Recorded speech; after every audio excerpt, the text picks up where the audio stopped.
Welcome to the Wrestlers Wrestling Show, and I'm here today with Charlie Sterling.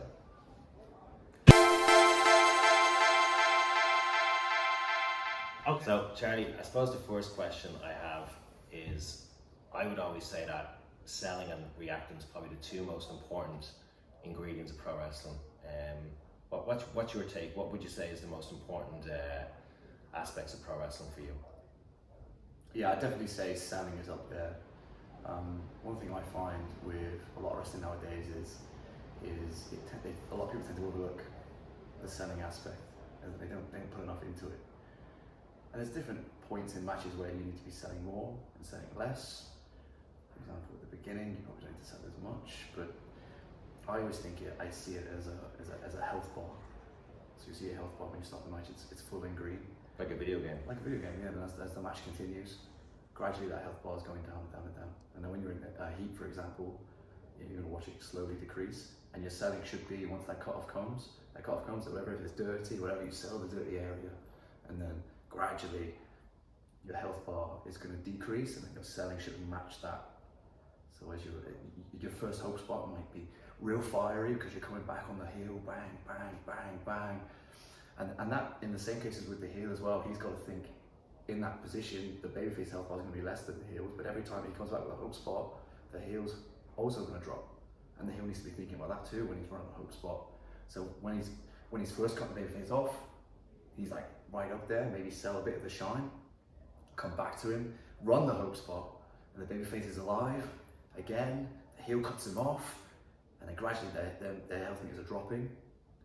And you should be able to see that in the sell from both the heel and the babyface. That by the time you come back to the comeback, well, I think the babyface should be pretty fucked. And then he eats the mushroom, the magic mushroom, and he's alive again. And he comes back, bang, bang, bang, bang. But the babyface should never forget the heat.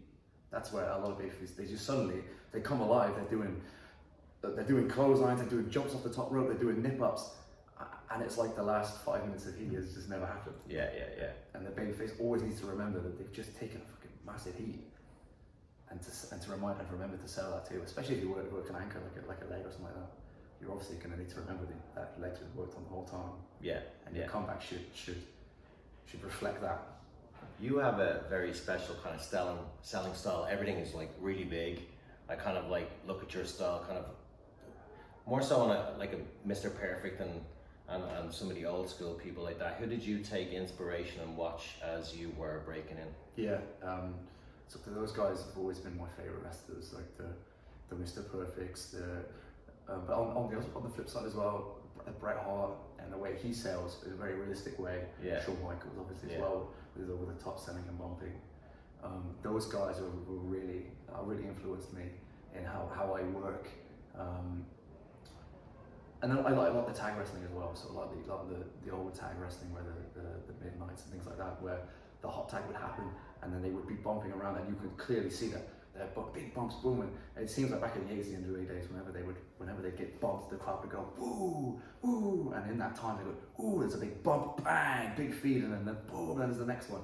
And I like that energy of bump, sell up, big sell, show everybody, feed around, and back in again, bang, down you go. And sometimes this is where like some wrestling differs from others, because my style of wrestling, you always see those kind of bumps. Always. And then you always see them. I'm always doing those bumps, and it's killed me. I'm like 30 years old and I'm a wreck. But I personally like that style. I think it's entertaining, and because a lot of people don't do it anymore, they either don't do it or they can't do it, because that's not what they're watching anymore. People are watching the more MMA style, brand style of wrestling, whereas you might watch one of my matches and think, oh, I always get it. Everyone says in the reviews, one matches they go, oh, it was a very like 80s style, like stuff like that. And I'm like, how's that 80s style? That's just wrestling. Yeah. That's just what wrestling is from the very core. You can watch wrestling anywhere, on any family show anywhere. That's what it is. Yeah. It's the heel or the babyface kicking ass, and I think in person there's no better way of kicking ass than hitting a guy. He goes down and he goes down again and he goes down again. And plus it's a cardio thing as well. For me, it's a pride thing. I think if you could do that kind of wrestling, I think you have good gas, as we say. And those who can't do it don't have good gas. I always say it like, if you don't have good gas, the first thing to go is your selling, because you're more focused on just breathing and surviving through the match. So. So I learned a little bit from wrestling you actually. Yeah, I did. I say actually, no, he does a lot too. So I learned a lot from wrestling you when we wrestled in Preston that time. Right. And you worked the heat on me, and you were so intense. Yeah. And I was like, I was a younger lad. I was like 24, 25. And I thought my gas was good, but you were so intense and you were on me. And I was like, I can remember it to this day. And I was like, fuck me, is he going to give me a break here? But I realized you were just intense. And then I sometimes wrestlers, I think they can go into their heat or something like that, and then let off the gas a little bit. But then it really slows the match down too much. And I think if you've got good gas, you should be able to stay on your baby face and then take his comeback, which is the most important thing. You need to be able to feed a comeback. If you cannot feed a comeback, then you're doing it all wrong. Then where do you go? You know what I mean? The baby face shouldn't be happening to. I can't stand it when you see anything in wrestling when you see a baby face go down, and the other way around, the heel goes down, then the baby face is having to pick him up. Yeah. Why? What? He shouldn't have to pick him up. The heel should feed. Yeah. Always feeding. Yeah. Good FTR, watch that. Watch them tag. Watch them take a hot tag. They're everywhere. The babyface never really has to pick the guy up. Occasionally you see it, of course you do, but that's just more in their head. But you should never have to pick a guy up. The heel should always be feeding. Only in the times when you're picking someone up is when you're in the match that's really desperate. Maybe, I don't know, I'm just shooting shit, but when he picks the guy up from the ground or whatever and picks him up, but he's going for his desperate finish. But I think feeding is so important. So you talk about your gas tank there. Is your cardio still on top because of just being out there every weekend, or is there something in the gym that you're doing to kind of maintain your cardio, making sure that it's still the tank is still full, so to speak? You know what? I wrestled a guy last weekend, and he was 22 years old. This is in Budapest. He was 22 years old. Pete, something, I can't remember his name. Sorry. You've said his name, so you can't bury him. Forgive me. Take that back. Reworded that. I wrestled a guy in Budapest last week. He was 22 years old. And we wrestled, and he was blown up, and he looked great. Like, he looked wicked. He was like 6'2", cut, shred, and he blew up in the heat. Yeah. And I'm convinced after that match, he came after us. He said, "I'm so sorry." He said, I blew up there. And I said, you know what? I think your gas tank comes with time. Yeah. I think you learn how to. The way you move and the way you breathe. If you're panicking, it can affect your gas tank. Yeah, I guess. Yeah, there's that as well. Definitely. Yeah, obviously, because your heart rate's going to go up, isn't it? Yeah, if you're not calm, I suppose. Yeah, I think it comes in time. So get the reps in, and I would say, well, definitely in the gym. You need to be in the gym doing your cardio. I do interval training on the bike. I do burpees. I do lots of different kind of stuff in the gym. Just once or twice a week, just to condition a little bit. Yeah. I could condition more. I got a bit of Derby or what. But it's just important. Just the reps will help, and your gas will improve over time because like you say, you'll be calmer as well. You'll be able to work with your breathing in the ring, especially when getting up and down. We did a drill today with the string. That's really good just for getting up and down, up and down, up and down, just raising the heart rate. Because that's what we do in wrestling.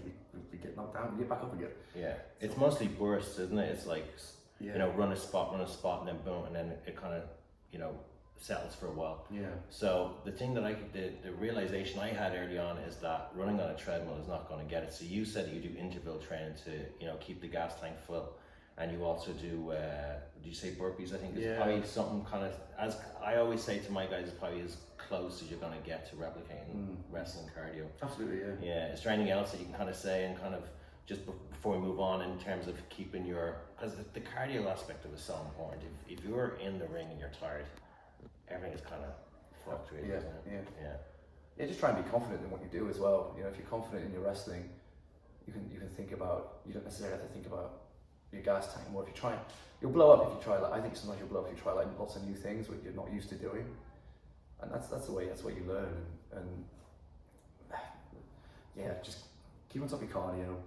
Get the reps in the wrestling, which I know is difficult here. But if you can get abroad or get to England or whatever, and try and get the reps in, it will come. Like, I'm 31 now, and my gas I think is a lot better now than when I was 21. Just because of that, I think that experience of time. Yeah. Would you say it's also known how to pace a match better? Yeah. 100%. Yeah. So it does come with experience. Yeah. And tag wrestling is way easier for your gas. One thing, so in England, it's kind of fading away, unfortunately. Now, there was a thing with the British holiday camps where a young wrestler could go on the camps and work maybe 5-6 shows a week. Yeah. How important were they in your training and getting to the level that you're at now? Yeah. About 5 years ago, there was a young lad called Joe Cabrera who came over to the camps with us for a couple of years, and you were that style. You worked with us, and it's just it's so important because for me, it allows you to go in the ring and kind of switch off in a way.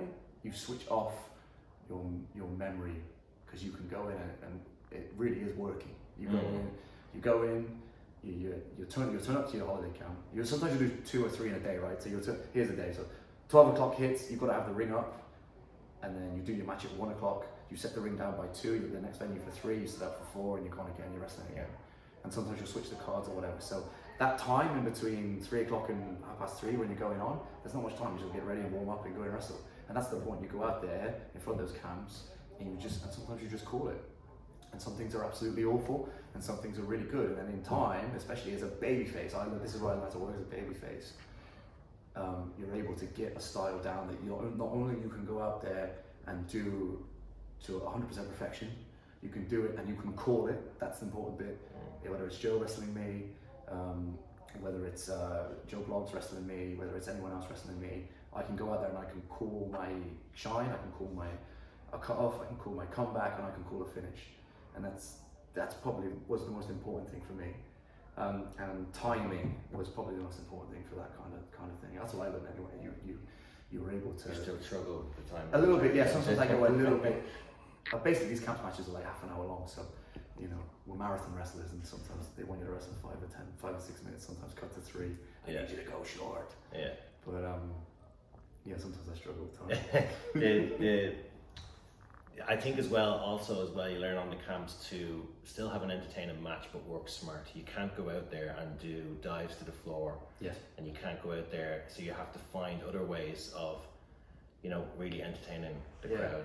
And off that point, that's what I mean. You might find that because you're doing 10 matches a week, you don't want to do a superplex every single match because by week 3, you'd be absolutely blown. Yeah. So what do? You find out how to make a headlock mean something, or a body slam mean something, and you could do a match where you end up with the last match being a body slam, and it gets a good pop. It gets a good pop. I did that with Damon every week. Yeah. And that was probably the most important thing, is that you learn, like you said, you learn how to get a crowd up without having to kill yourself. And that's important. Yeah. So let's just say, if you could give yourself advice looking back on yourself breaking in, say you're in your first year of wrestling, what advice would you give yourself? Charlie Sterling, sitting here right now, what advice would you give to young Charlie who's his first year in the career in wrestling? Seriously, get to the merch game. That's a serious point. Serious point. If you're a new breaker wrestling in and you can get your merch over, the Reese's been around 5 minutes, and he's got more merch than anybody, and he makes a ton of money. No, seriously, okay. That's what I would have done. Definitely advice-wise, I'd say. Christ, that's a good question, man. I had a nice start because I started differently to a lot of people. I did go to a wrestling school, but I was in that wrestling school for probably about 2 or 3 weeks, and then T-Bone took me on the road, put me in his van, and said, "Just come with me and set the ring up and down, and learn the business that way." And that's how I got the job. Yeah. I was lucky to never have to pay for a monthly membership. So I was graced that way. So my advice would be, for someone at a school, try and get out as much as you can. And I don't mean like go out and train. I find it funny when people go and train other places. That's what I find funny. I don't know why you're going to train other places. Train where you train and go watch the shows. Yeah. Go to watch shows. There's no magic, there's no other school that's going to say, here's come here, I'm going to clean the secret, Yeah, that's it. You're not going to go to a Jonathan Gresham seminar and he's not going to go, "Oh my God." Yeah. I'm going to get you a ring on show right now. Yeah, You know what I mean? yeah. Well, obviously not anymore, but Yeah. that's what I mean. Like, I'd say the most important thing is get yourself in shape, get yourself a look, get yourself to shows. Because if you look great, you're tanned well, you're in good shape, you look like you can go, and you're setting a ring up and down, someone will look at you and go, "Who's that lad over there?" That's pretty much happened to me. I went there, and then the guy goes to Boney, goes, "Who's the boy you're bringing with you?" They look at me and they go, "Oh, that's my boy Charlie's alright, he's pretty good." And then they go, "Right, well, let's give him a chance. Put him on." "Oh, what's he cost me?" 20 quid in a hot tub. "Okay, yeah, put him on." "Oh, last." But yeah, no, I would just say, like, invest in yourself as from a training perspective. That's probably what I said as a younger lad. I wish I had invested in myself more. In what way? Younger, as in get the good gear, as in try and make money to get the good gear, get your cardio, try and get a character down, try and get your rest. I know it's the pretty much what we all need to do anyway, but I think you need to invest yourself from an early age, because when you try and do it later, it's a lot more difficult. You pick up bad habits. Just try and invest in yourself as a character, get your shit together early, and take that advice from the guys who are doing it. If you watch, probably what I didn't do was I'd sit there and watch the matches afterwards, and I'd see who was over, and I find out who the guys are over, and go and talk to them, and just go and get in their ear a little bit, because that's the ones who will teach you, because they're over. They got over, they know something. They found something. They know something, so talk to those people, and that's probably what I didn't do enough of in the time I was coming up. Last question. Seeing you in the seminar we did there today, you focused a lot on footwork. How important do you feel footwork is, especially at the start of your training? Like, how much emphasis would you put on getting good footwork? Yeah, a lot. Yeah, a lot, because lots of steps will make you look smaller. Bigger steps will make you look better. Like I said in the seminar, like we should look more confident as well. Yeah, I think one of the best wrestlers in the world for footwork is your boy David. Like, the lad's only tall, but his footwork is just incredible. You watch one or two of his matches, and he looks a lot bigger than he is. I suppose you look at Osprey as well. He does so much with so little movement. Yeah. Footwork as well. I know he was a dancer. I think he did the ball and dancing when he was younger. Yeah. And that kind of thing will help your footwork so much. I myself did a lot of gymnastics and a lot of trampoline when I was younger. So we're used to making those steps matter to maximize what you get at the end. Yeah. So like a somersault, for example, you need big steps to hit the floor hard and somersault, and they got to be deliberate. And that's the same with wrestling. You need to, when you're moving, when you're feeding up from the ground, you don't want to, and when you're giving a hip toss or things like that, you don't want to be taking 6 steps beforehand and then getting into it, because it looks rushed. It looks, But if you're taking 1, 2, there, bang. You don't want people to watch your footwork. You want people to watch what's going on up here. It's like a body business, kid. Yeah.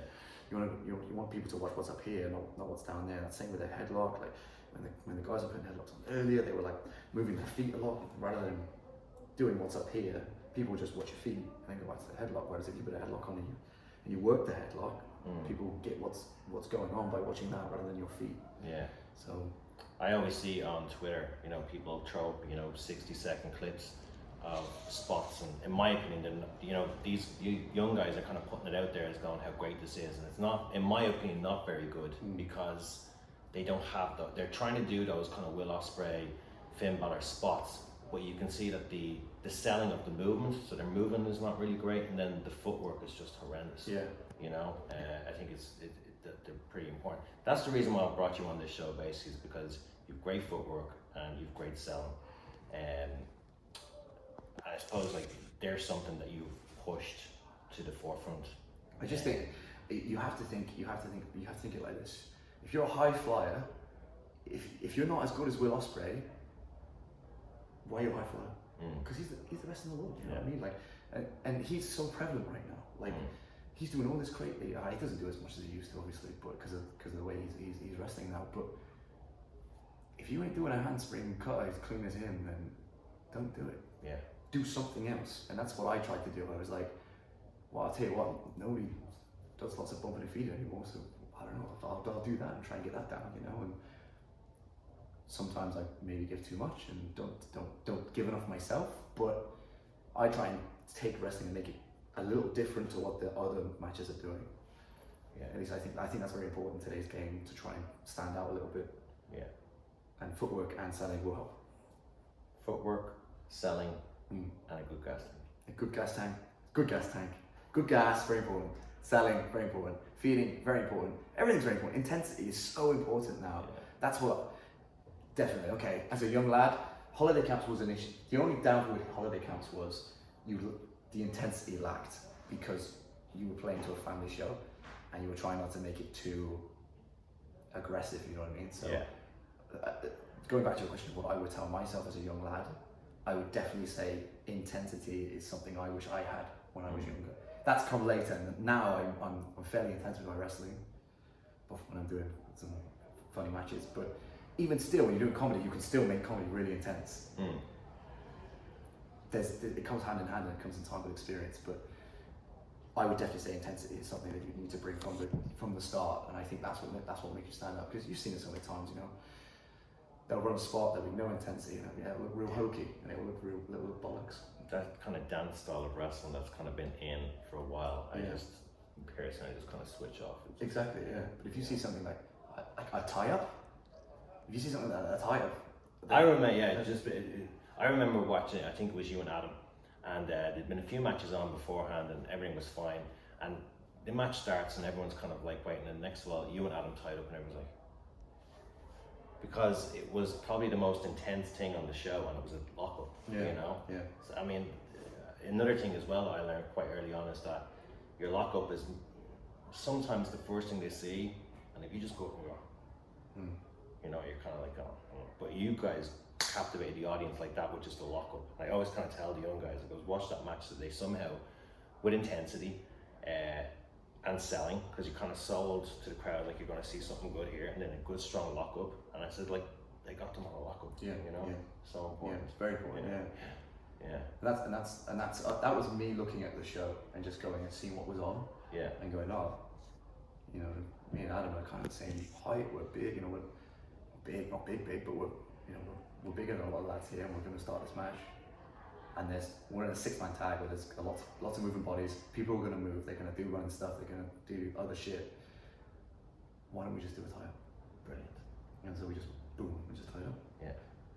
Watch that show actually. Anyway, I think we'll leave it there. Cool. It's been awesome. Thanks, man. Thanks. Thanks for having me. Later.